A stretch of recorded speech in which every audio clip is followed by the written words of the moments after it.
Hello, South Florida. Welcome to the Florida Cats and Dirty Rats podcast, brought to you by 305 Sports Now and the Fins Talk Sports Network. I am your host, Will, and ladies and gentlemen, my co-host tonight is someone that many of you love, or you love to hate, or you love to hate watch. Okay, or just love watching him in general. I love him. He's a great guy. He's always a fun guest, and so on, and go back and forth.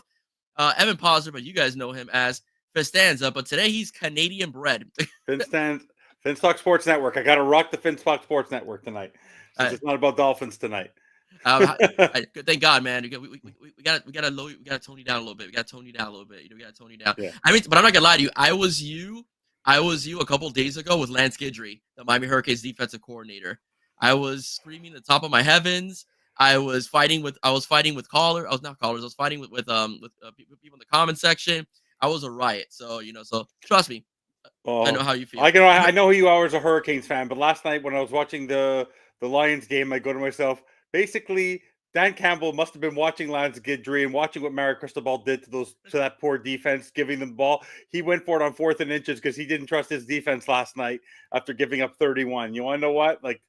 You want to know if your offense is what's dominating you, whether it's hockey, whether it's football, you focus on what leads you. You don't put out the side of the ball or the focus of your team that's suffering the most and have them make the big stop in the key moments. You don't need that right now. Yeah. Well, I mean, that's a whole other debate and stuff like that. And when I was talking to friends of mine, and I get their perspective. I had a different perspective on the field goal with the Hurricanes, but it's not a Hurricanes podcast today. But I get what you mean. In general, regardless, in my opinion, you needed to stop regardless. Because in the case of Syracuse, they still were going to get the ball. They were still going to go downfield. And even if you tie the game, they had a chance for a field goal. So if you get at least 3 points and you're able to get that stop, you could go the go-ahead touchdown, and Syracuse would have no time on the clock. That's the logic, I think, that Coach Cristobal was trying to use. But regardless, no excuse. You don't blow a 21-point lead, okay? And there's no excuse for leaving your true freshman cornerback high and dry against a receiver that came from Alabama. So that's a no-no. And McCord is a great quarterback too. He was also a transfer portal guy. You don't give him the chance to come back in the game. Yeah, McCord's unfortunately for McCord, he suffered from the disease of having to follow C.J. Stroud and Justin Fields at Ohio State. He was and I said before he even went to Syracuse, I said he was unfairly disrespected by the fan base and the pundits over there at Ohio State at OSU. And 9-3 Syracuse and number one passer in college football. So that being said, well. We start off with Panthers. Football. Yes, Florida Panthers. I could talk to them all day. Panthers before be like, I want to watch the Panthers. Stop with your football, Will. I could talk Panthers. I watched part of the game last night. I saw the highlights. They talk about blowing a lead. They came back, but they blew a lead. They did. 3-0 lead. Yeah, but you know what? Like I was watching that game, and you really didn't feel like they were really out of it, even when they blew the lead. But the goals were so honestly, it felt like pond hockey yesterday. Like I'm being from Canada, being from up north where there's snow already. That's pond hockey. The way the game, it was so wide open yesterday. Yeah. All those goals were like highlight reel goals. Didn't matter who you were. None of the goalies stood a chance. No, definitely not, man. I have to give Spencer Knight credit. He's holding his own. Serb Bobrovsky's been out for a couple games, and he's holding his own as much as he can, man. Mm-hmm. But it's been pretty interesting because the Panthers have, they pretty much have left off when they won the cup. They're still performing very well. They're performing very well. They're tied for 4th in the conference, in the Eastern Conference, scoring a lot of goals. They've actually reverted back to what they were before Paul Maurice took over, which is kind of hilarious. We were talking about before we even started, scoring a lot of goals, but they're giving up a lot of goals as well. But overall, Evan, you're a major hockey fan, especially major hockey fan. Huh? Major hockey fan. I'm Canadian. I live in Montreal. I go to the Bell Center where we play hockey, and I look up and it's 24. I see 24 Stanley Cup banners. Like you guys are happy to have your first. I look up at 24. It's been 30 years. It's been 33 awesome. Years. I got to experience it as a kid. I was there during the Stanley Cup Finals. I was 10, 11 years old, but still, it's amazing. Like to go into that experience, like it's just incredible. But anything hockey. I remember I love South Florida, so I was also a Panthers fan as a kid. I used to walk around wearing Panthers gear. I go back to when John Van Beedbrook with that gold cage when he joined the team as a veteran was the coolest thing. Ed Jovanovski, Scott Mellenby. Like I remember that Ray Whitney. Like I can go way back with you, all the way back to when the Panthers started.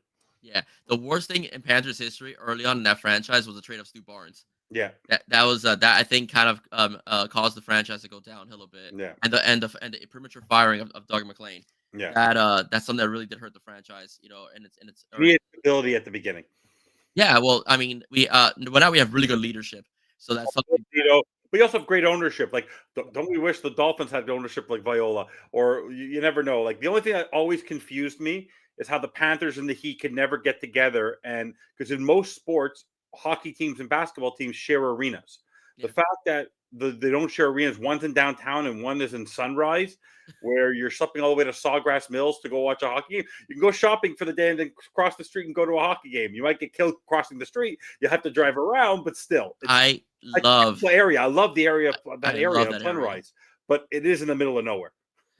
Yeah, but it's great, man. It has a lot better parking than over Oh, than for exists. sure, for sure. You're not at A the Port of lot better. Miami. It's much better. Yeah, and like you said, you can go eat at Sawgrass and then go watch a game, Yeah, exactly. so as well and go shopping, do what you gotta do. Like I love that area. It's actually pretty close to me too because I live in Pines, so I get 75 and I just take, the exit off of exit one and stuff like that, off of Sawgrass and I'm right there. Like I love that arena. Here's my favorite. What's up, Cap? Hey, Cap for life, man. How you doing, brother? Everything I good? love him, man. Thank you for supporting the show, our inaugural show, the first of We'll many. be doing it regularly. I'll be here with you. Yeah, man. I appreciate you, man. I really appreciate you. And by the way, guys, that's gonna be us. I'm also gonna be having guests on as well. I'm working on a few things with a couple people, so we'll be chopping it up with some familiar faces. That's something from X or just in general. So yeah, so I like talking Panthers with you, and since it's our first show, I like going back in the history of the franchise. The franchise has come a long way from early success to being basically mediocre, and then getting the right leadership group in place with Vinny Viola, in general, and then putting it and then bringing in Bill Zito and so on, constructing a team of young guys, the best trades the best trades. And they closed it. Wait, no, let me see. Oh, they Close closed the the Golden Golden. Corral in Pines. Yeah, they did, man. Yes, that was COVID, buddy. It used to be very open. Yeah, after COVID, they shut that place down, man. They really Yeah. did. Yeah, so I like going down memory lane and so on. But what have you seen from the Panthers this year since you follow hockey at a much greater landscape that has impressed you? And is there anything as of right now early in the season that worries you a little bit? Yeah, so the Panthers are a very well-built franchise, and I think for this season they don't really have that Stanley Cup hangover, considering the fact that they've gone there 2 years in a row, and that's such. The foundation of the team is really well structured, so it's good that they're not in first place. They don't have to really struggle. They're really finding their game. They've lost a few players because they couldn't hold on to everybody from last season, Mhm. that had to move on. But overall, if you see how it's going, they're an offensive juggernaut. They're one of the fastest moving teams in the NHL. They can score at a whim. But to counteract that, because they're playing such high fly hockey, their defense, which was such a key part of them winning Game 7 last year, Mhm. and then because they sort of had to play that game a little bit of offense when they were facing Connor McDavid and Leon Draisaitl and the Edmonton Oilers when the lead was blown, when you had 3-0 lead and then made it to Game 7, and you're facing the best player in the world and Connor McDavid. But the fact that they won that Stanley Cup final game, it was true grit, physical hockey, and they're not using their physicality this year. I find as much. They're just trying to. They're just still trying to find their game a little bit. So you see where they are in terms of points. Last night they played a game where they was running gun. They had a 3-0 lead. Then all of a sudden they were down 5-4, and then they came back and won 7-5. Everyone was scoring. All the stars were scoring. Everyone was getting on the point on the score sheet. And so honestly, it's a lot of fun to watch. But it sort of reminds me, if you look at it, like the Miami Dolphins, where they're playing pure offense, but at one point you got to play some defense. And I think that's what they're going to do. They'll have to figure that out probably heading into after the Four Nations Cup. They'll obviously have to really struggle it down, but I think they can survive right now. But how long will that last? So they have to find those games where they can win 2-3-1. Tomorrow night they're playing the Sharks. That's going to be an easy game for them. They're playing a very bottom feeding team. So, but when they get into those games where they have to face Tampa or they have to face, let's say, I'm trying to think of a more defensive focused team. Or they have to face a Vegas, or they have to face a Washington. They have yes, they're always going to have to score goals, but they're also going to have to change their game up a little bit because part of their game and why they got Matthew Tkachuk and didn't keep Jonathan Huberdeau a couple of years ago, which was made the biggest change in the franchise. I think it was one of the best trades that's been made in the last quarter century of a team to change their mentality. That's what he brings. He brings a physicality. It's not just about scoring. So right now they're playing a little bit out of their comfort zone, but it's working for them. That's what I like about the Panthers, is that they're able to win in so many different ways. We would wish a lot of other teams are able to do the same thing. So even though their defensive coverage is not great, being from Montreal and knowing how my team is doing, we're really much in a rebuild right now. They're able to score. If they give up a bad goal, if Spencer Knight gives up a bad goal, or Bobrovsky, who's out, gives up a bad goal because he's had the yips throughout his career in Florida, everyone said until they won the cup last year, was that $10.5 million given to Sergei Bobrovsky worth it? It was, because you won a Stanley Cup, so it's all worth it. It's good for Spencer Knight to get that experience right now while Bobrovsky's out. But overall, how can you complain? Your star players are being stars. You can't really complain about that. Hockey is fun. If you're averaging almost 4 goals a game in this NHL, that's a great thing. If you're giving up over 3 goals a game, also, that's something you need to curb. Their offense is not the problem. They have to get back to that defensive mentality a little bit. You think about by losing a couple players because of due to free agency and maybe adding a couple pieces that haven't yet fully acclimated with the team. You think that has affected their defense a bit, or you A think it's little bit, less? yeah, because because really you only have Forsling and you have Ekblad. Ekblad's always been that stalwart there, Mhm. but overall, no, I think it's just more. I think it's just more the mentality of the fact that a lot of the teams are playing right now are a lot of running gun teams. Like last night against Philly, when you have players like Owen Tippett and you have players like Matvei Michkov, you're gonna have to go out there and play a little more running gun. When you're going to go play Toronto, who you're battling within the division, you're going to have to go compete with Austin Matthews and Mitch Marner and Nylander and Tavares. So you have to. They have to have that side of their game. They can't be only scoring 1 or 2 goals a game. It's just, I think it's more the structure that they're playing a little more running gun. I think Paul Maurice is less concerned about this, but he will have to curb it at one point. But if they continue to play like this, what they're all going to do is they're going to stay tops, and they're going to be in the top 5 and within the conference. And at the deadline, they'll go get some key defenders. Like there's one thing that they're always a commodity that's always available at the trade deadline is you're able to get a stalwart stay-at-home defenseman there, and they don't have a lot of that right now. They have a lot of players you don't really have that really running gun, whether it's Forsling, whether it's Ekblad, whether it's I forget his last name. Where is his name? Where is he? Mikola. Those are players that have a little more of offense to their game. They're not really stay at home. So you want to know what? If this is what they're trying to do right now, Paul Maurice is not the type of coach that will allow that to last for very long. So if it's working, like if they would have blown the game last night and they would have lost, they would have blown a 3-goal lead and they would have lost 6-4. I think the little things would have been different. But considering the teams that they've been playing and the fact that they're able to keep it up, why fix what ain't broken yet? Yeah, I agree with you. I do think as the season progresses, you will see the defense tighten up only because they'll be in playoff mode. Yeah. And we know that Paul Maurice likes to grind players, grind his opponents to death, and then basically take over the game in the third period. So I do think we will see a definite change in the game. I gotta ask you a question. Since you're a big time hockey guy, I had Zach Krantz on the show over the summer when they won the cup, and I asked him this question: the last 5 minutes of game 7 against the Edmonton Oilers, we were up 2-1, the Panthers up 2-1. I was yelling at the TV because I thought Paul Maurice was crazy to basically play his version of a prevent defense and not challenge the Edmonton goaltender and have basically them run at Bobrovsky with a wall being formed. How did you feel about that situation early on? I was screaming, but then when I saw 90 seconds left and Connor McDavid and Drysdale couldn't skate anymore because they were overly fatigued, I understood what he was trying to do. Early on, did you thought Maurice's strategy was nuts and it was going to cost the Panthers the Stanley Cup, or did you understand it? I understood it, considering the fact that a lot of teams that have been successful in winning Stanley Cups, it's really about how you play in your own zone. You need to take advantage of your chances in the offensive side of the zone. But the last thing he wanted was for Connor McDavid or Leon Draisaitl, who couldn't hit a soccer net if he tried during the finals, to get that opportunity to open it up. He knew that he played too much open sesame in game 4, 5, and 6, and he was willing to rely on his goaltender, an experienced goaltender, and his staunch defenders and his physicality in his own zone to win him the Stanley Cup. If you look back at a lot of the Stanley Cup finals, if you go back to when Crosby and Malkin won it when they were really young, and with Detroit, very often, a lot of times, series that are tight like this, when they were facing Detroit, end up in your own zone. when you have that lead and it's a tight lead, you always have that push.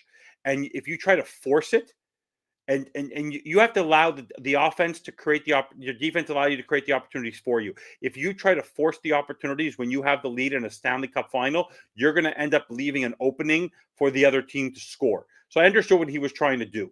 He didn't want to allow.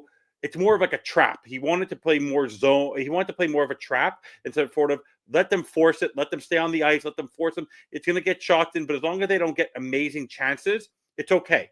That's what he was trying to do, and I understood it. It drives you crazy because I'm a big hockey fan. I watch it now. Like right now, talking hockey, right now my team in Montreal, the other team that I love, has no. We have one of the best penalty kills in the NHL. But we turn over the puck like crazy, and we have the worst defensive zone coverage in the league, and it drives me absolutely crazy because unlike Florida, we're still a very young team. We're not an experienced team, and that causes turnover. Well, the turnovers could lead to goals. Luckily, we have a goalie right now who's standing on his head a little bit, who's actually we got on waivers we got a great trade for the Florida Panthers. Like I think you guys actually would appreciate him to be your backup over Spencer Knight because he's actually going to the Four Nations Cup. Our starting goaltender, who I think is really proving himself to be a really good goalie. But no, Paul Maurice has been a coach since I was a kid. He started coaching when he was in his early 30s in Hartford. Hartford doesn't exist anymore. Hartford has one of the coolest logos in the NHL back in the mid-90s. That's how long he's been coaching. Like, no one deserved the Stanley Cup more than he did. Yeah. So you have to rely on that experience, right? Like, you really had to rely on that experience. Like, the one thing that he had that the Oilers didn't was experience. He had experience in net. He had experience on defense. He had experience on offense. And he had experience behind the bench. Knobloch, behind the bench of the Oilers, was a rookie head coach. So he knew what he was doing. And Draisaitl couldn't do anything. It was the right thing to do. You don't want Stanley Cups unless you have a very big lead. Like when the Habs during the COVID year faced Tampa in that last game, it didn't matter. They took a 2-1 lead or a 1-0 lead, the game was over. The moment the Panthers took the lead in that finals, heading into the third, they knew they had it. They just couldn't make a mistake, and that's what they were trying to do. They were trying to avoid making a mistake. Yeah, let me tell you, like I said, the last 90 seconds when none of the best line could even move, I was like, wow, this really works. I mean, because usually, I mean, obviously, I'm coming from a football mentality. You want to stay somewhat aggressive. You don't want to give too much cushion because then you get burned. I.e., the Dolphins. You get burned. But it worked in the case of hockey because the wall was formed. The wall was formed, and they kept kicking it out, making him skate more, making him more the desperate team able to win that game. But I'm not gonna lie to you. It's often not a bad thing to punt. Like I teach my young kids who I coach, my kid plays hockey, he's a big hockey guy. Like if you're unsure, just punt the ball, which is ice it. And you have nothing to lose because as long as you get it out of your zone, you're forcing them to come back in and make a play. So in the end, they did the right thing. They have a Stanley Cup. You can't regret it now. They did the right thing at that moment. And because you have a Stanley Cup now, you can't complain. There's only so many people have Stanley Cups. Like for me, I'll even be honest. People were laughing, like being a Canadian. Oh my God, you don't want the Oilers to win the Stanley Cup? I go, no, because my second home is Florida, so that's one thing. But also, there's no team in Canada I want to win more than the Habs. So if I'm not going to have the Habs winning it in Canada, I don't want any of the other Canadian teams to win. Sorry, no interest at all. Well, we're glad we have you on our side because I'd rather have you as a friend than as an enemy friend. I'll tell you that much. Okay. Well, one of the Panther star players this last season has been Sam Reinhart. Sam Reinhart is having a fantastic season. Yeah. He leads the team in points and leads the league in goals. He leads the league in goals with 19 goals, 18 assists, and 37 points. And Tkachuk isn't doing too bad either with his 20 assists, on the season. Has Sam Reinhart elevated his game? So far. I think since he got traded from Buffalo for Devin Levi and a first back in 2021, he's done what he has to do. He's a type of player. He's a physical player, but he's also a wizard. He's never had a season like this, like what he's on pace for. This only blossomed when he became a Panther. I think his most points he scored in Buffalo was 60. But he's just playing. When you're playing with guys like Barkov, and you're playing with guys like Carter Verhaeghe, you're playing with guys like Tkachuk and Evan Rodriguez, and you're playing with those kind of guys and Lester Reinen, and you're playing with those kind of guys, you're going to do fine. When you have that kind of balance, especially on the power play with that kind of a power play, you're going to be fine. So Sam Reinhart is one of those guys who's a sneaky good player, who is a hard worker. He's from Canada. He comes from a very bred hockey team where his brother Griffin was also never to the level of Sam, but he got drafted early on in the first round. I think it was by the Oilers, I think, back in the day, but he never came out to be what Sam was. But he just fits well with this team. He's a two-way player, but at this point, he's just finding the holes. And I think the confidence that he has from winning the Stanley Cup last season is just blossoming. Like, you could see it. You could see the look on his face. Like, when you look back at him and you look at his face during the playoffs, like, almost looked like he had no teeth. He completely he looks like he's constantly playing playoff hockey. He always looks like he's playing his last game of the season every single time. Yeah, no, he's been very impressive. The team's been very impressive as well when it comes to goal scoring, especially when it comes to taking advantage of rebounds. Yeah. The Panthers always constantly crashing the net, and that's something that I really have enjoyed seeing. When I've looked at the team. One thing I also want to talk about are the two bugaboos that seem to be the problem for the Panthers this year, and that's the Washington Capitals and the New Jersey Devils, who are above Florida right now. Can you tell us a little bit about New Jersey and the Devils, how they're playing this year, and then after that a little bit about the Washington Capitals? Well, the New Jersey Devils are a well-structured team just because they have a good coach. They have a coach who was given up on because no one can be successful in Toronto, which gives me a lot of joy. But Sheldon Keefe was coming off working with Austin Matthews and Mitch Marner, like I said, and Morgan Riley and that group in Toronto, and he got snatched right away because Lindy Ruff moved back to working with Buffalo. But when you have a guy like Jack Hughes and Nico Hischier, and you have a foundational piece like that, and Dougie Hamilton on the blue, and then you actually go get Jacob Markstrom from the Flames, and then you go get Jake Allen to be your backup there. They structured themselves with the young core. They sort of were able to benefit from building through the draft with their top guys on offense, and then they built themselves with a really solid defense and really good goaltending that they were able to pick up in free agency and through trades. And that's why they're being successful. When you have a leading guy like Jack Hughes and Nico Hischier, you're going to be successful. So the Panthers don't shock me. In terms of the Washington Capitals, losing back, the fact that Ovechkin is out, the whole structure of that team is just really built on a team mentality, right? Like the way if I take a look at their team and I look at the players on their team and their stats this year, there's no one who's really, you have Dylan Strome. Dylan Strome is a guy who has been around the league, a little bit like a Reinhart, but he's coming around. Like he's scoring a lot of goals. Ovechkin is now injured, but I think that will give him a little bit of fall. But you have guys like there's no one starring on there. Like you have Connor McMichael and Protas and Wilson, and Pierre-Luc Dubois, who got signed this big contract in LA last year. But there's no one standing out. They're just really playing like a team, and that it's really a team game with their head coach. They're getting very good goaltending from Logan Thompson. I believe it's Logan Thompson. Yeah. And that's it. Like that, but they're going to come back down to earth pretty quickly. Like I don't see the Capitals. They're going to be playing in Montreal tomorrow, and if Montreal beats them, which I think is a winnable game for the Habs, I think they're just one of those teams that just there but they're not like it's sort of like how I focus on the Panthers. When the Panthers had Huberdeau and they were tops in the league, you weren't worried about facing them in the playoffs. So they don't really concern me. The like for the Panther for the when I look at the standings right now in the Eastern Conference, if I just pull it up, the Capitals, I think, will come back down to earth. The Devils are up and coming, but I don't think they're there yet. The Hurricanes have yet to prove anything, but because they have this guy, Marty Nikash, who I wish the Habs would have gotten last year. The guy's leading the league in points at 41. He's one of the best bargain contracts in the league right now. Sebastian Aho, that's a team I'd worry about because they're still up and coming with Brett Burns and that group there. The Leafs I don't worry about. The Boston, like really, I'm not kidding. Right now, the Panthers should have zero concerns right now in this conference because Philly is still up and coming. They're at the edge of the playoffs. Tampa is underperforming for me as I feel this season. And I feel like they're just getting that recognition because it's John Cooper and because they have Braden Point and Nikita Kucherov and now Hagel's having a good year and all that kind of stuff.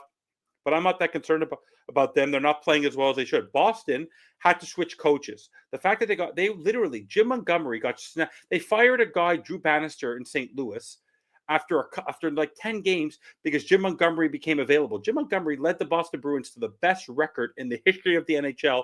And because he started off at 500, you're going to can him. They didn't build a great team around him. You're relying on Pasternak and you're relying on Marchand, who's getting older, and you're relying on an older team right now to win. Give the guy a chance. So I'm not worried about them. The Leafs have yet to prove anything. They're trying to do things with Berube, but they have no goaltending. The one thing you guys have is you guys have that with that Pierre Maguire, who's an infamous announcer who's on NBC Sports, who's a big kid, very involved in hockey. You have to have the 7-player profile, which you guys sort of have. You have to have two stars down the middle. You guys have multiple. You have Reinhart and you have Barkov. You have the star winger and you have Kachuk. Then you also have Bennett. Then on the back end, you have Forsberg and you have Ekblad. And then you have Bobrovsky in goal. A lot of these teams don't have the 7-player profile. And I can even go further than that. So for me, if I'm the Panthers, this conference is theirs for the taking, and it doesn't matter. Like, it doesn't matter where they fall as long as they make the playoffs. I don't see any path for them to struggle to get back to the Eastern Conference or the Stanley Cup Finals. Zero, absolutely zero. Yeah. So you don't think right now, like not even a team like the Rangers and so on, The Rangers have lost 7 in a row. Okay. They had to trade their captain today. They almost put him on waivers. They had to trade him to Anaheim for a bunch of nobodies because he's been taking really rough hits. He even said today he got interviewed when he got interviewed after being traded to Anaheim that it was a rite of passage to be embarrassed through Madison Square Garden. Like, they traded their captain. They've lost 7 in a row, and they just signed Ilya Shesterkin to the largest NHL contract, 8 years, 92-something million, $11.5 million, more than ever Carey Price got, more than what Sergei Bobrovsky got. Like, it's ridiculous. Like, Shesterkin's great, but they've lost 7 in a row, even with him in net.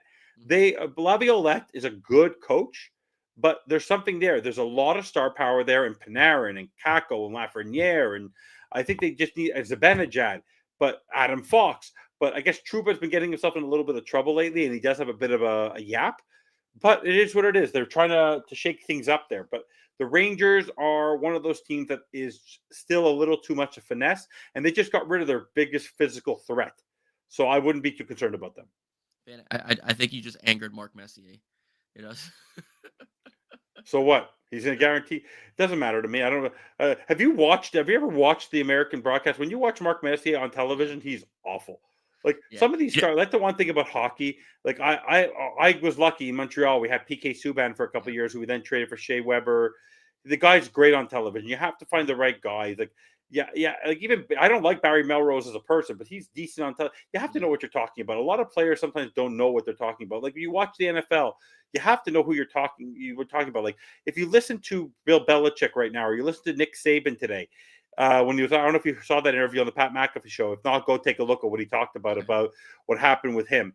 I guess he regrets never. But by the way, because the biggest boneheaded move he ever made, which that's why I'm not. I don't know why you know this. You know why I'm not a big fan of Nick Saban? Because I'm convinced to this day Nick Saban would still be the coach of this team if he would have taken Drew Brees and not listened to the doctors instead of taking Dante Culpepper. I'll never forgive him for that. Ever. I'll never forgive him for that. Yeah.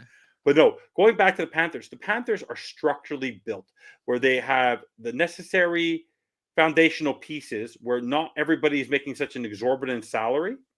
And your best finesse player also can play a two-way game. Sasha Barkov is an otherworldly player. And he doesn't even in the playoffs last year, he wasn't the reason why you guys were getting anywhere. It was Carter Verhaeghe. It was Sam Bennett. It was Sam Reinhart. Barkov, actually, I was disappointed in his playoff performance at different points. He needed to step up his game a little bit more.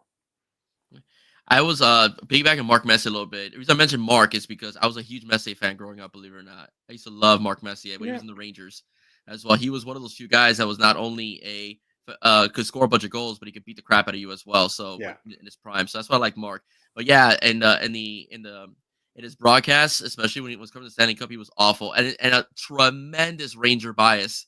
He was for sure playing, during the broadcast. I was like, man, dude, okay, never mind. I'll be in Montreal. I'm bilingual, so I speak French, but I watch French broadcasts whenever the Leafs play the Habs because back in the day there were two announcers who were so pro Toronto Maple Leafs, it's unbelievable. That's just how it works. But no, the biggest thing I think for Florida last year, or for the Panthers, was getting over the Tampa Bay hump. Like, that was always their Achilles heel. But now they used to be Like we always like to say in football that the Dolphins' daddy is Josh Allen. Yeah. The Panthers' daddy was the Tampa Bay Lightning, and the fact that they overcame that because they changed the way they adjusted. And Matthew Tkachuk is that kryptonite. That is the way that you're able to do it. He's able to play such a two-way game, and he's able to do it in such a deceiving way that it makes Sasha Barkov's job a little easier. And the reason why Sam Reinhart's having such a great year is everyone is so focused on Barkov, they forget about Reinhart. Yeah, no, they do forget about Reinhardt and so on, and it's been amazing. Like I said, it's been a good season as well. But Evan, I know my wife just came home, so give me Don't worry about it. All good. Those just love being live. Oh, I love. But for me, yesterday it was almost. I said this on the show last night. One of my co-hosts on Finns Talk Overtime, this guy Greg Maney, he was in an airport at Midway. He was having a little bit of internet issues, and then my internet in Montreal completely conked out. I had to switch to my phone, and then I came back and I said exactly what the Miami Dolphins have been doing all season, experiencing technical difficulties. I love live. Yeah. I always tell people, like, me recording is really, really hard because I feel like I'm playing to the clock, or I want to just enjoy myself. And if I say something dumb, so what? You can hold it over my head. It's okay. Yeah, I was laughing one day because I forgot if he was interviewing me or I was interviewing him. Flo from the Flo podcast, my Hurricanes podcast. In the middle of our conversation, his pitbull shows up and just does this on screen. It was really funny. He's like, "Hey, I'm doing a show." The dog's like right there, like, "Just pet me, dude." Oh, my kids walk behind me. Me and Bobby do it's great. Like, live is what makes it real, right? Like, if you try to edit things out, so what? Yeah. Like, I would never, like, I feel like if Bobby had to, if we did a recording, he would edit out. He'd be afraid and edit out most of my stuff, and then we wouldn't get the real Finstanza. So it's okay. Yeah. The only time when I record, I still leave everything. Just like to record because I like to schedule my stuff. Yeah. But the only time I will edit is when I make a complete disaster. Like, let's say I get stuck or I mumble too much, whatever it is. So that's when I really kind of change things. That's when I edit. But most of what you see is the whole raw footage. I rarely really cut anything out. All right, so we were talking about the basically went over the entire Eastern Conference, and now I want to go to the conversation about the Four Nations Cup that's coming up real soon that you wanted to allude to as well. It's Canada, the United States, and I think it's Sweden and Finland. Sweden and Finland, yeah. Yes, okay. So break down the rosters and how many. And I know the Panthers got a couple guys. The Panthers, no. The Panthers don't have a couple guys. Okay. To make you even more proud, there's no team in the NHL that is bringing more people to the Four Nations Cup than the Florida Panthers. There are 8 players. There are 8 players going from the Florida Panthers. Literally, your entire center brass is there.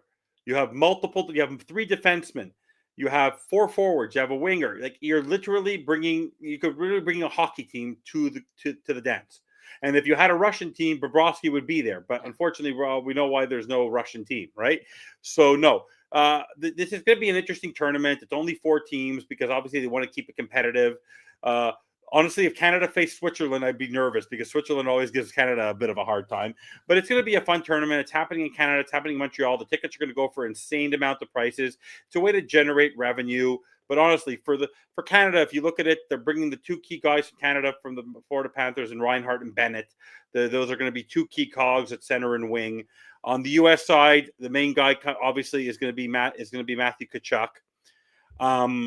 When it comes to Finland, you guys have a bunch. You guys have Sasha Barkov, you have Lendl, you have Lester Reinen, and then also you have Mikkola. Like, Finland is an interesting team where obviously they don't have the star power, so you're bringing in, like, in a typical team, a Mikkola or a Lendl or a Lester Reinen would not make Canada or the U.S. But to be on that team is pretty amazing. And then going to Sweden, you guys have, if I look here correctly, you have Forsling. So you guys really have a player on almost every single solitary team. You guys are dominating on Finland. You have multiple. That's where you guys are mainly carrying it. But obviously you have Canada and you have the U.S. And it's impressive. Like, the fact that Ekblad, who's getting a little bit older in the teeth, he didn't make it. But at the same time, you still are carrying 8 players. So no team should be more proud of what they have built and Bill Zito has built than to have 8 players. I'm grateful to have our goalie. Our goalie is going. That's about it. So to have that is going to be a big thing for the Florida Panthers. Like that's going to have a lot of eyes. It's great for Florida. It's good for the ratings in Florida. Like I remember, I'll tell you this. I could tell you it was. I have pictures of it. I was able to go sit in the lounge section where you have free food for almost nothing. And you just go sit on the terrace. I used to get Lexus parking for almost nothing. I used to be able to go I used to be able to go to a Panthers game on a whim where you guys couldn't even fill the stand. You guys were giving it away. To see what you guys are now, I have family that's in South Florida, go to games. The experience of it is just so different. So to have 8 players, you would not have had this 3 years ago, 4 years ago. What has happened in the last 3 years since the Tkachuk, bringing Reinhart in 2021 and Tkachuk in 2022 has completely flipped the franchise on its head. It's just something to be really, really proud of. Yeah, no, we're very proud down here. I know that, when the Panthers won the Cup, a lot of Canadian fans said there's a fair weather city and the Panthers fans don't show up. That arena is packed every night, especially last season, especially in the playoff run. It's packed every night. Broward is a different beast than Dade, for the most part. So the fans have responded. The thing with South Florida that a lot of people don't understand is that we don't give you our money. You have to perform. If you're not performing, we don't go. If you perform, we go. It's just pretty much the way. We'll watch you on TV. That's the one thing. Like even the Marlins for years when they had 5,000 people in the stands, they were one of the most higher rated teams on television because people would watch the games. They just wouldn't go to the games, in general. But we do watch, But if you take the Dolphins, you could right now. If you by Sunday, it will keep going down. Maybe with some of the Jets injuries, but you can go to a Dolphins game for $40 Canadian, which means the tickets are going for under $30 or about $30 US right now to go to a Dolphins game. That is insane. If you want to go to a Bills game this weekend in the freezing cold, you have to drop $200 US to sit in the nosebleeds. Yeah. You can go now for $30 to go see a Dolphins game right now. That's why, because if you're not performing, people aren't going to go. Yeah, exactly. You said it exactly right. And you can go. I go to a Marlins game for $5. I had a deal to go to a Marlins game last year with my family for $55. You get 5 tickets, yep, a drink, a hot dog, and a snack. Like for $11 a ticket, you get in the stadium and they give you food for $11. I go, what?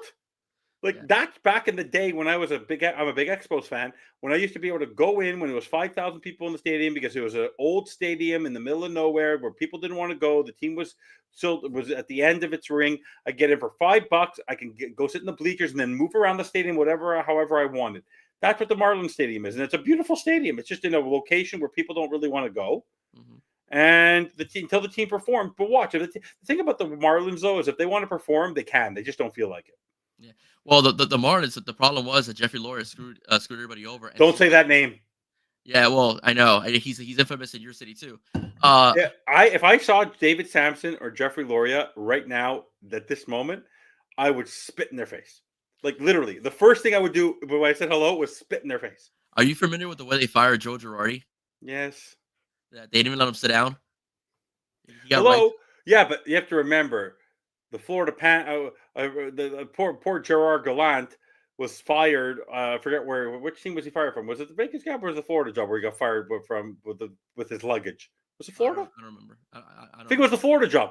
They didn't really treat him that well before Bill's deal. Like when he got fired from Florida, I think it was the Florida one. Leaving Carolina, he left going to the airport on his own. On one of his last firings, it was. Honestly, Florida sports teams, they do some very weird things. So, hey, look at all of our sports. Doesn't matter who you are. There's like all of them. But at least right now, I would say this. The 2 best owners in the state of Florida are hockey owners, Vinnick and Viola. Yeah. Harrison's still a very good owner, though. He just... he's a nut job.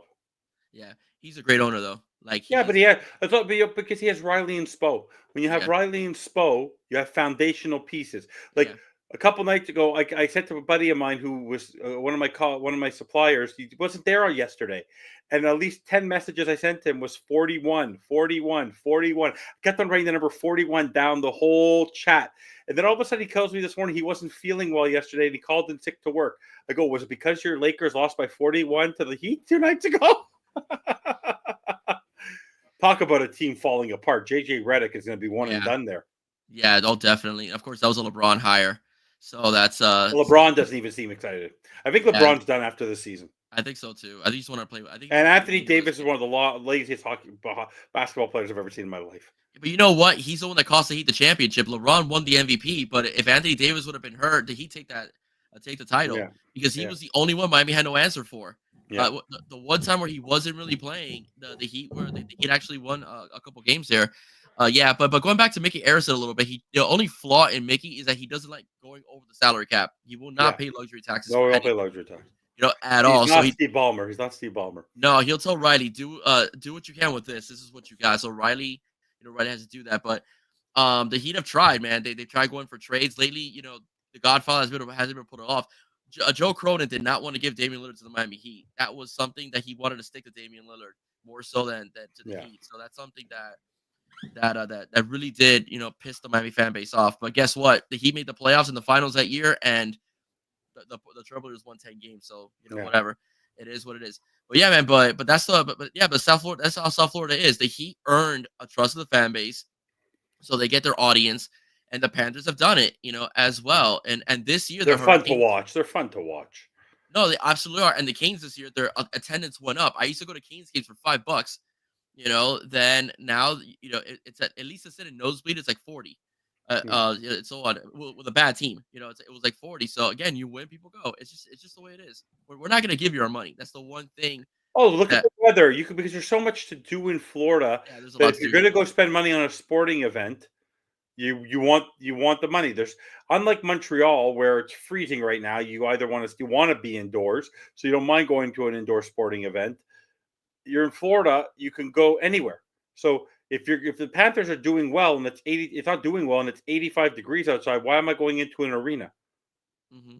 Right? So Yeah, that's part of it, right? I would because I'm a rink rat and I love it. I love all sports. It doesn't matter what sport it is. But no, if the teams like I'm sure did anyone care about Inter Miami before Messi showed up? Of course not. no, they didn't. No one cared. Yeah, that's an upcoming franchise, by the way. For sure. Yeah, The because Moss. once you get a star, you can build it up. Yeah. By the way, the Moss family wanted to buy the Marlins, and Jeffrey Loria refused to sell to him.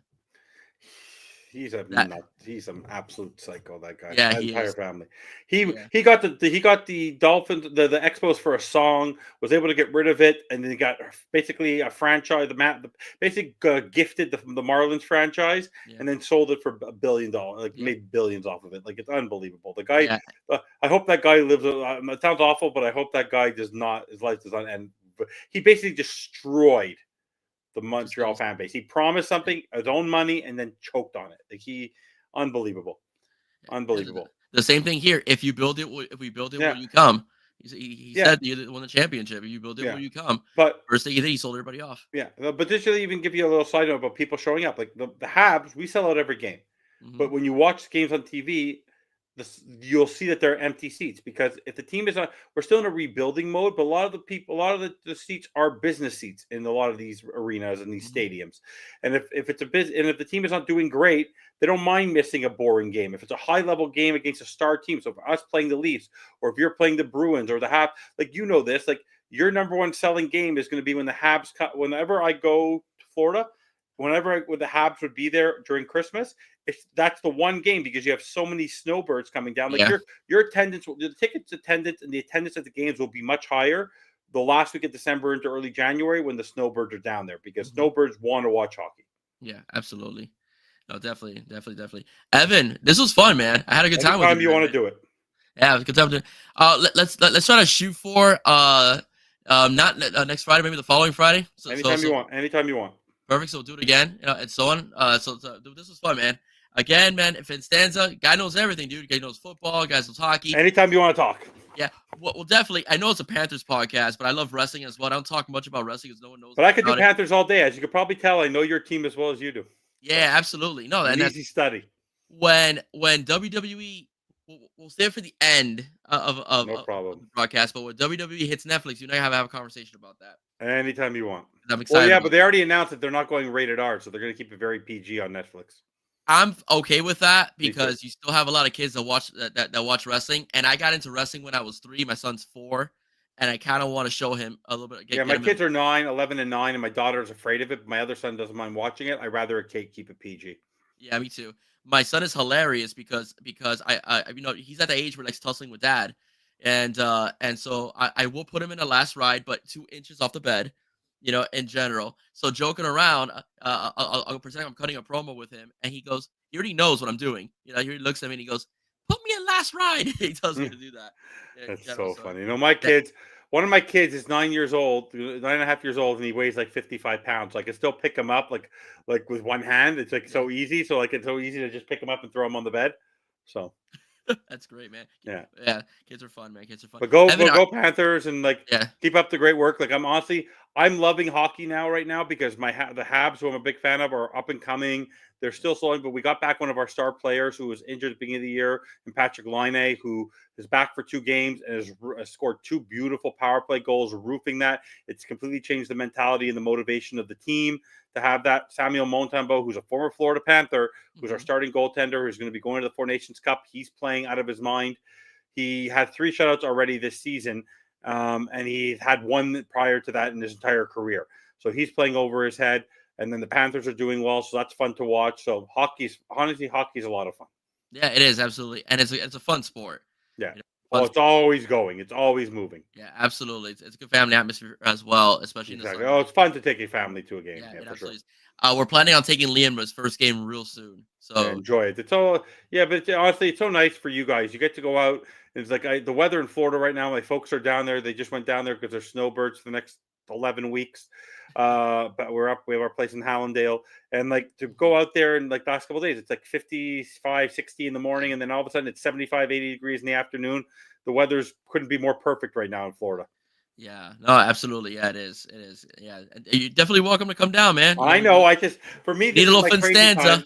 I know. I always come down for whatever. I was supposed to come down in October Okay, for fan club weekend and all that. It just like it wasn't worth it when like I said, like for me, if I'm gonna go spend the money to come down, I want the Dolphins to be doing well. yeah. So, but if I come down, I would be going to a Panthers game. I try to find a week where I can go see multiple events, so it's worth it. But I can come down anytime. Like in the month of March, I can come down and go see Panthers and other sports. Like it's for me, as long as the place is there, I can drop on a dime. So Yeah, that's awesome, man. yeah. Evan, are you doing any shows this week?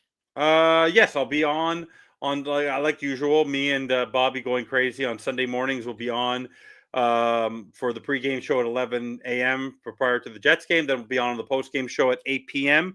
I know that a bunch of different shows. A couple shows aren't happening tonight, I believe, for Bobby. They usually do check down and those types of shows. I know they're going to do no holds bar tomorrow night. That's what's really happening on the Finstock Sport Network. But you'll see a double dose of Finstanza on Sunday. Awesome, awesome. Yeah, guys, I'll be doing a National Signing Day recap. It'll be airing Sunday morning. And for next week, I'll do a little bit of Canes recap as well. When do they announce the final 12? Should be crap. That's a good question. I think it'll be Tuesday. Is there Again, any chance they'll be in the 12 over Alabama, or Alabama's just going to take it because they're Alabama? yeah, I think they're gonna take us to Alabama. It would have to be so much outrage from the fan base that they'll be like, maybe we should put Miami in there because there's too much controversy. But for Miami to really, really, really have a chance, SMU's got to win. If Clemson wins, Miami's out 100%, By the no way, matter what happens. SMU, my cousins, they go on this group trip, a bunch of the friends with his friends, and he went to the Cowboys Ravens game at the beginning of the year. Then he went to an SMU TCU game, hmm and he goes, "You talk about fans like that, like the experience." He goes, "The tailgating at the Cowboys game was nothing compared to the SMU. The fans were insane there, insane." Yeah, So well, they haven't had a good football team, and I mean, they did well last year with Lashley, but they really, really, really were dying for a good team ever since they got the yeah, death penalty for what even the governor of Texas was doing to benefit that school years ago. yeah, But they're a fun team to watch, man. They spread you out. They run an up tempo offense. They play decent enough defense, to shut you down. They may make some noise. And one thing I'm hoping for, Evan, is someone punches the SEC in the mouth because they are like it's like the college football playoffs between them and the Big Ten. They're trying to pick the prom queen. yeah, It's like a high school popularity contest. It's not about who's the best team or records. It's about who do no, we think is the best conferences because the SEC, with all the revenue it draws, and the Big Ten as well, and all the legacy teams they have, they think they own everything. So they have 4 teams in the SEC in the playoff brackets and 4 Big Ten teams as well. yeah. Everybody else is fighting for spots. It's ridiculous. So I hope you get an SMU that makes a run, that can It make just a doesn't run on make them. sense. That's a three loss team. No, it makes it doesn't. over a 2-loss team. It just doesn't It make sense. doesn't. It's way too political. And they argue that Alabama has wins over top 10 teams, but Miami lost on the road by less than 10 points to a team Their that took defense is Georgia. killing them. Yeah, it is. Oh, yeah. And you know what's sad, man? It's like the Kings can never have both sides of the ball right. It doesn't matter who it is. Yeah. And even in 2017, when they won 10 games and they went to the Orange Bowl, the offense was mediocre. Just that Malik Rozier was a dude threat quarterback, but the offense was pretty. They were averaging about 28 points a game, but the defense was stellar. They were forcing turnovers, they were sacking people in general. This year's a flip side because last year's defense was a top 20 defense, a real top 20 defense. Gidgey only had 1 or 2 games that were bad, but every other game they could have easily won. Van Dyke just screwed things up for them last year. If you get that team's defense from last year and you flip them and you put them on this year's offense, there's no team that could beat Miami. Well, No Crystal team. Ball is like Mike McDaniel. Like there's something about Miami coaches, this football coaches. They shoot themselves in the foot. But Like Cristobal's a every little time. different because Cristobal is not a play caller. Cristobal is a program builder, and Cristobal lets his coordinators. But how he allowed his offense, how you don't go for it on 4th down is beyond me. Yeah. Well, if you want to talk about that, I look, the way I see it, everybody's looking at the fourth down. In the end, you needed to stop, regardless, But Evan. that defense can't stop a cold. But Look but what I'm happened saying, to Cal on game day. Like you literally let them come back. It didn't matter what a mediocre team was able to put up 30 something on you. Evan, I get it. Evan, I get, but hear me out. Evan, I get it. But regardless, you needed to stop that team. So even if let's say you get the fourth down, you get the touchdown, you're tied at 42. You still have to stop Syracuse from trying to get a field goal because they would have had the ball last. You still have to. So in the end, you still needed to stop. So the way I see it, get the points, make it get the points, go down. Listen, either way, I agree with. Either way, you're not wrong. Okay, Oh, no one's wrong here. You have Cam Ward, you get a touchdown, you tie the game. Jeremy Leon said it best. Even if you don't get the touchdown, you have him at the 10-yard line. Either way, my point is you just got to stop him, and you weren't. So even if you got the four, listen, Cristobal got killed against Georgia Tech for going forward on 4th down way too many times and not kicking the field goals. If he would have kicked the field goals, we win by 1 or 2 points because they left 10 points in the field against Georgia Tech. He kicks the field goal now, he's getting killed. Why? Because you Miami needed the win. You needed the victory. That was the point. Well, exactly. So you stop if you stop Syracuse, you get the ball back and you score a touchdown. Syracuse has no time on the clock to try to win the game. It was virtually impossible. So damned if you do, damned if you don't. I'm not going to. It's always about ACC is always going to get crushed when you're going against the Big Ten and the SEC. That's just always what's going to happen. No, it is. It's the little brother. It's the little brother. Exactly. That's the little brother, man. Evan, thank you so much, man, for tonight, man. I had a great time. Had a wonderful time. Subscribe, ladies and gentlemen, to the Finstock Sports Network, and also subscribe to 305 Sports Now as well. Finstock Sports Network has it feels like 30,000 shows. So if you like wrestling, you got a wrestling for you. If you like fantasy football, they got a show for you. If you like the Dolphins or love the Dolphins, but like baseball, like football, hockey right now. Diaries. Want to have random people fawning over a female on a network? Come here, watch Doll's Diaries.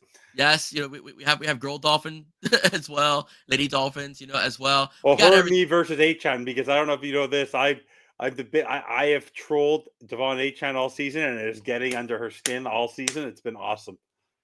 Also, no, because I always keep the big famous line for me is that I consider Devon Achan a mid running back, and people keep on missing the fact that he's a phenomenal wide receiver. He's a mid running back, and I keep on trolling that, and people still don't get the fact that I say he's a great receiver. He's a mid running back. If you look at our running game the last couple games, look at how he's been running. He's not running very well, is he? Okay. So, I think I like the troll. I'm the troll. I know you do. You're not in competition for Doll's favorite troll. I stir the pot. Absolutely. Yeah, but that's good, man. That's like we say back in the day, that's good radio. Exactly. That's good podcasting as well. Exactly. So and in my show, I have interviews. Like I said, on Bobby's show, I recently interviewed Hal Mummy. Hal Mummy is the founding father of the air raid offense. I interviewed former left tackle Richmond Webb, who's a semifinalist for the Hall of Fame as well. He better get in. Like this poor guy. He's one of the Dolphins. He's like one of the Dolphins. Like he's one of the guys. Like how do you not put him in? No, absolutely. They've always punished him for being Dan Marino's left tackle, but Dan Marino was Dan Marino before Richard Webb was even drafted. So it's exactly. sad. It's sad. I would be happy to have Richard Webb on my offensive line the way our guards are playing this year. I know he's a left tackle, but oh my God, our offensive line is totally offensive. Oh my Yeah. god. We should do it. We should do a chat on my show how bad the Dolphin line is and who they should draft.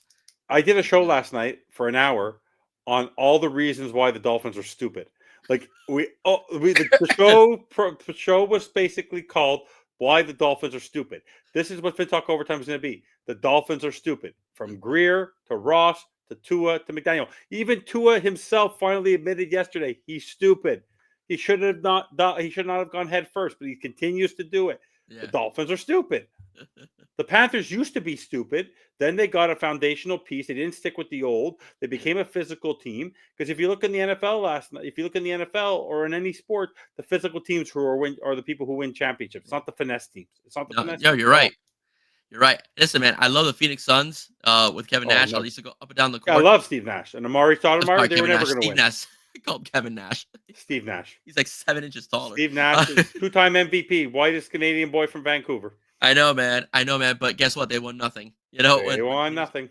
They won nothing. But who won teams? The Heat. Even though they had great offense, LeBron's a physical defender. Wade's a physical defender. You had Chris Bosh who get physical as well. Even though they call him soft, but he was a key rebound that won him the game. The Celtics are physical. The Celtics are very physical as well. The Raptors, when they won that year, because I'm a Canadian, with very Kawhi physical. Leonard and Van Fleet and Lowry, yeah. and they were very physical. You have to. If you don't, you're going to win with physicality in any sport. You're not going to win with finesse. I have never seen, with the exception of maybe the Rams under Dick Vermeil, I have never seen a finesse team win a Super Bowl. And they almost lost.